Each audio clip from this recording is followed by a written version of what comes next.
皆さん、こんばんは。今回は、ブラックホワイト2で追加された一種北西の町、青海橋地。海沿いの町で、特に北側、浅瀬に桟橋がかかり、水上には建物が並ぶ。現実で言えばボラボラ島のような場所で、これは一人称視点で見て回りたい風景。なんとかこう、雰囲気を出そうと頑張りましたが、ご覧いただいた程度が限界でした。建物は、水上に立ってるんだからあまり大きくしない方がいいかな、と思い、コンパクトに作るようにしたのですが、それで本家の再現ができたかと言われると、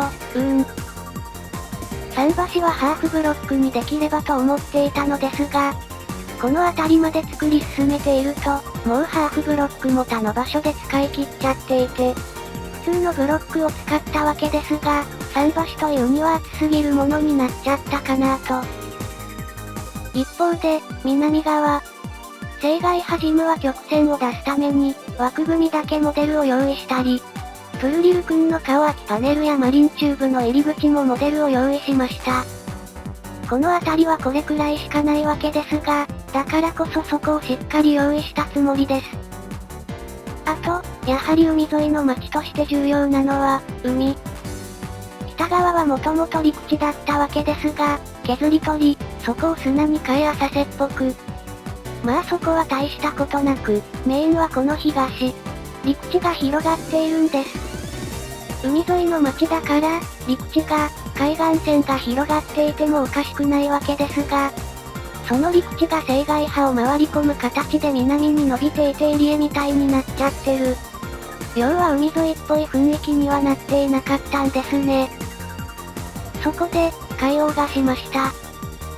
範囲としてはそこそこですが、それよりも今回はちょっと一工夫しようと挑戦。何かというと、海底を、海底らしくする工夫です。基本的に海王がする方法としては、ストラクチャーブロックやフィップコマンドで陸地を空気、水に変えてるわけですが、これだと、海底はまな板になる。すでに海王がしていた川や、あと新王の海はこうなっちゃっているわけです。でもやっぱこれは海じゃない。不自然極まりない。なので、どうにか、海底を海底っぽくしたい。まな板ではなく、緩やかな起伏をつけたい。この方法を考えた結果、今試している方法を取りました。つまり、海王がする陸地の地表部分。これ、まさに海底につけたい緩やかな起伏があるわけです。そこで、この地表をそのまま海底に落とします。具体的には、まず、その地表部分より地下を水にしてしまいます。その後、地表部分をすべて砂利ブロックに置換。砂利ブロックは、海底の大半を占めるブロックであり、かつ、自由落下する特性があります。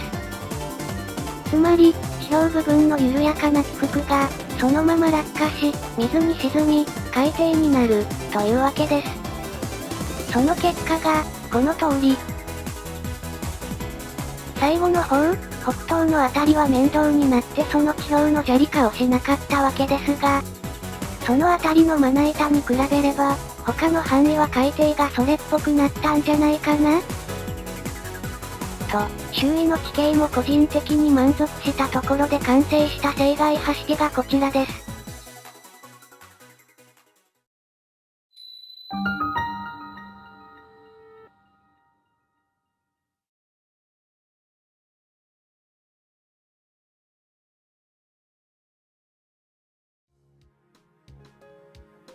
ということで、青海橋地でした。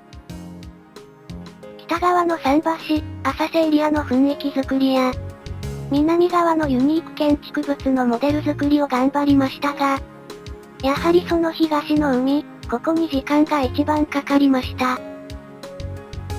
本家と関係ない周囲の地形に時間かけすぎだろう。そうなっちゃうんだよねー。以前も少しお話ししたことがあったかと思いますが、こういう周囲の地形。言うならば、本家では見ることはできない。でも本来なら見ることができるであろう、周囲の地形。そこもこだわりたいと思った結果です。さて、次回は、その今回海王がした海。そこを通る海底トンネル。マリンチューブ。ここもここで、海の中を通る、なかなか面白い場所。ただ、マイクラの仕様などもあり、水族館のような、理想的なものができるかわかりません。色々試行錯誤して頑張りたいと思いますので、また次回、よろしくお願いします。